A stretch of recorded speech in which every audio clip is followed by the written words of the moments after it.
महमूद मौली साहब ये फरमाइएगा सर, ये आपकी पार्टी अब ड्राई क्लीनर ही बनती जा रही है। पहले आप भी तशरीफ लाए, बहुत सारे लोग आए और अब फरह हबीब साहब भी आ गए। अब जाहिर है वो जहांगीर तरीन साहब की तारीफ किया करेंगे। 3.5 साल वो जहांगीर तरीन साहब को बुरा भला कहते रहे, अलीम खान साहब को, सबको। अब वो जाहिर है इनके वकील भी होंगे। तो ये आपकी पार्टी बन क्या रही है, हो क्या रहा है सर ये? बिस्मिल्लाहिर्रहमानिर्रहीम। देखिए, पहली चीज जो आपने कहा ड्राई क्लीनिंग, तो मैं देखिए ये ड्राई क्लीनिंग नहीं है, ये तो एक कल्चर का हिस्सा बन चुकी है कि जब लोग पार्टी छोड़ के आते हैं तो जो भी पार्टी छोड़ता है तो वो पिछली पार्टी की बुराई करता है।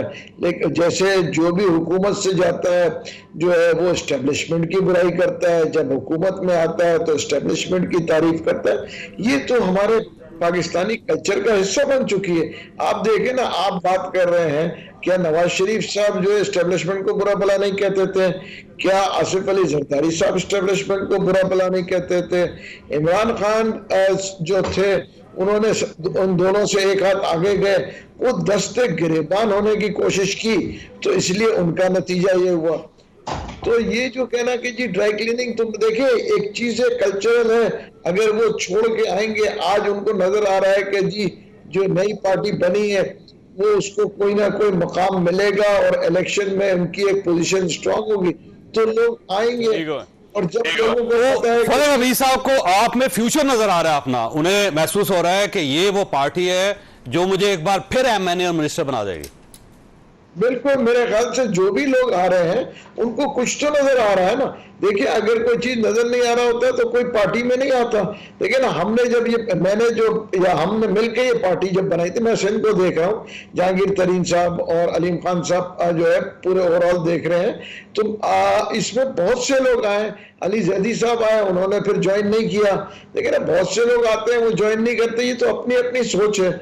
तो उस हिसाब से मैं कहूंगा फरूख हबीब साहब ने सही किया, और इंशाअल्लाह अल्लाह ने चाहा हमारी पार्टी पंजाब में तो वैसे ही काफी स्ट्रांग है, तो हम कोशिश करेंगे कि कहीं ना कहीं। ये फरमाइए मोदी साहब, ये वैसे एक पीडीआई के जो करैक्टर है उसकी आज तक समझ नहीं आई कि ये बढ़ के बहुत मारते हैं और ये कहते हैं कि खून की नदियां बहा देंगे और आखिरी कतरे तक लड़ेंगे और कभी नहीं छोड़ेंगे, लीडर हमारा इमरान खान है।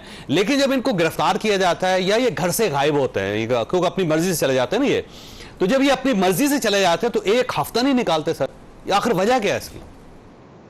देखिए, एक चीज तो ये मैं बता दूं कि जो इस वक्त फरूख हबीब साहब ने कहा, इसमें बहुत सी चीजों में सदाकत है, इसमें कोई दो राय मैं नहीं कहूँगा। सदाकत बहुत सी चीजों में, और पार्टी में रहते हुए बहुत सारी चीजें आदमी बोल नहीं सकता, चाहे वो किसी पार्टी में हो। उसकी वजह यह है कि बदकिस्मती से किसी पार्टी में डेमोक्रेसी नहीं है, और क्योंकि पार्टी में डिक्टेटरशिप है तो हर आदमी लीडर को खुश करने की कोशिश करते हैं, तो उस हिसाब से उनकी बहुत सी बुराइयों को छुपा देते हैं। जब वो पार्टी छोड़ते हैं तो वो रियलाइज करते हैं कि जी वाकई में ये तो हम बड़े गलत कर रहे थे।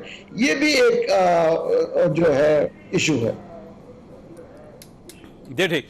नाज़ साहब, आपकी तरफ आना है। बड़ा सादा सवाल है कि बिलावल भुट्टो साहब ये कहते थे कि लेवल प्लेइंग फील्ड नहीं मिल रही, अब आपकी पार्टी ये कह रही है कि मियां नवाज शरीफ साहब को एनआरओ दे दिया गया है और ये डील करके वापस आ रहे हैं और ये बड़ी ज्यादती है और ऐसा नहीं होना चाहिए था। अब सवाल ये है कि एक दूसरी पार्टी भी है, इस्तेहकाम पाकिस्तान पार्टी, जिसको फ्रेश ब्लड मिल रहा है, नए लोग मिल रहे हैं। आप तो इसका मतलब ये हुआ कि कुछ लेवल प्लेइंग फील्ड जो है नून लीग खा गई, कुछ इस्तेहकाम पाकिस्तान पार्टी खा गई। आप कहां स्टैंड कर रहे हैं इस वक्त? बिस्मिल्लाहिर्रहमानिर्रहीम। जावेद चौधरी साहब, देखें, मैं समझती हूँ कि जिस तरह के पाकिस्तान में हमारे सियासी माहौल में आप देख रहे हैं कि रोजमर्रा की बुनियाद पे चेंजेस आ रहे हैं, और लोगों की आप देख रहे हैं कि जिस तरह फरूख हबीब जो कि एक स्टॉन्च पीटीआई के बहुत ही सरकर्दा रहनुमा थे, और मैं तो समझती हूँ कि आज ही उन्होंने उससे अलविदा किया पीटीआई से। लेकिन इससे पहले तो वो यही कहा करते थे, इमरान खान को अपनी रेड लाइन समझने वाली सोच रखते थे, गो के वो हमारे भाई हैं, कोलीग हैं, इकट्ठे काम किया है। And of course as a political activist मैं बहुत एहतराम करती हूँ तमाम पॉलिटिकल एक्टिविस्ट की।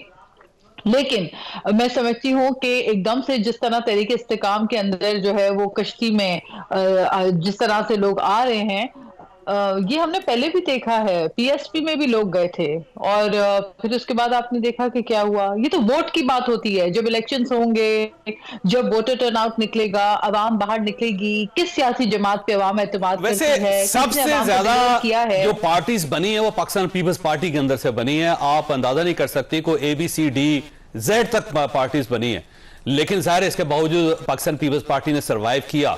तो आपका ख्याल ये है कि जो इमरान खान साहब को छोड़ के जा रहे हैं, ये कोई इमरान खान साहब की पॉपुलैरिटी को डेंट नहीं डाल सकेंगे, ये पार्टी फिर भी स्टैंड करेगी? नहीं, देखिए, पीपल्स पार्टी और इमरान खान में जमीन आसमान का फर्क है, बहुत डिफरेंट है। मैं समझती हूँ कि कंपेयर करना ही गलत होगा। पाकिस्तान पीपल्स पार्टी शहीद जुल्फिकार अली भुट्टो की पार्टी है। उस शहीद जुल्फिकार अली भुट्टो के जिनके कारकुनों ने कोड़े खाए, जिनके कारकुनों ने जिया के दौर में जेलें सही। मेरे अपने वालिद साहब 11 महीने जो है वो जेलों में रहे, लॉयल्टी स्विच नहीं की उन्होंने अपनी। उनको बहुत प्रेशर पड़ा, बहुत कहा गया, बड़ी वजारतें ऑफर की गई जिया के दौर में, उन्होंने सब रद्द कर दी और उन्होंने अपनी जो लॉयल्टी है वो जुल्फिकार अली भुट्टो के साथ उसको कायम रखा। तो सियासतदान जो है वो मुश्किल वक्तों से गुजर कर ही अपना जो है वो शो करता है, प्रूव करता है अपने आप को, अपनी लॉयल्टी को, अपनी कमिटमेंट को। आपका ख्याल है फरक हबीब साहब को पार्टी नहीं छोड़नी चाहिए थी, स्टैंड करना चाहिए था इमरान खान साहब के साथ? वो उनकी मर्जी है, वो उनकी सोच है, वो फरूख हबीब है, वो जो बेहतर समझते हैं, जो उनको बेहतर लगा उन्होंने अपने वालिद साहब की तारीफ कर रही है कि उन्होंने पार्टी नहीं छोड़ी, कुर्बानी दी, और इस साइड पे आप कह रही हैं फरक हबीब साहब की मर्जी है, उन्होंने अच्छा किया। पार्टी की आप जावेद चौधरी साहब, आप पीपल्स पार्टी का मवाजना कर रहे थे पीटीआई के साथ, तो मैं ये कह रही थी कि पीपल्स पार्टी में वो लोग हैं जिन्होंने 11-11 माह जेलें काटी, जिन्होंने साल भर जो है वो अपने बच्चों से दूर रह के जेलें काटी, वो लोग हैं जिन्होंने कोड़े खाए। तो ये तो हमें नजर नहीं आया पीटीआई में कि किसी ने पार्टी की खातिर कोई कुर्बानी दी हो। हाँ, उन्होंने जो प्रेसिडेंट सेट किया, जिन लोगों ने रेड लाइन इमरान खान को बना दिया, गो कि रेड लाइन हमारी पाकिस्तान है। हम तमाम मुख्तलिफ पॉलिटिकल पार्टी से हमारा ताल्लुक, बिल्कुल आपके पैनल में जितने लोग बैठे हैं हम सबका है, लेकिन रेड लाइन तो पाकिस्तान है। रेड लाइन इमरान खान न था, ना हो सकता है। पाकिस्तान जो पाकिस्तान में रहकर सियासत करना है, पाकिस्तान में लोगों की खिदमत करनी है, तो फिर आप ठीक किया ना, वो यही कह रहे हैं कि पाकिस्तान है तो सब कुछ है, तो उसका मतलब अच्छा फैसला किया उन्होंने। उन्हें महसूस हुआ कि पार्टी जो पीटीआई, जो पुरानी पार्टी, वो पाकिस्तान को नुकसान पहुंचा रही। देखिए, उनकी सोच में अगर ये तब्दीली आई है और उनको ये एहसास हुआ है कि जो कुछ हुआ वो गलत था, 9 मई को सबने मिलकर, हमने सबने कंडेम किया। हम आज भी कहते हैं कि ये वाकयात नहीं होने चाहिए थे, ऐसे प्रेसिडेंट सेट नहीं किए जाने चाहिए थे।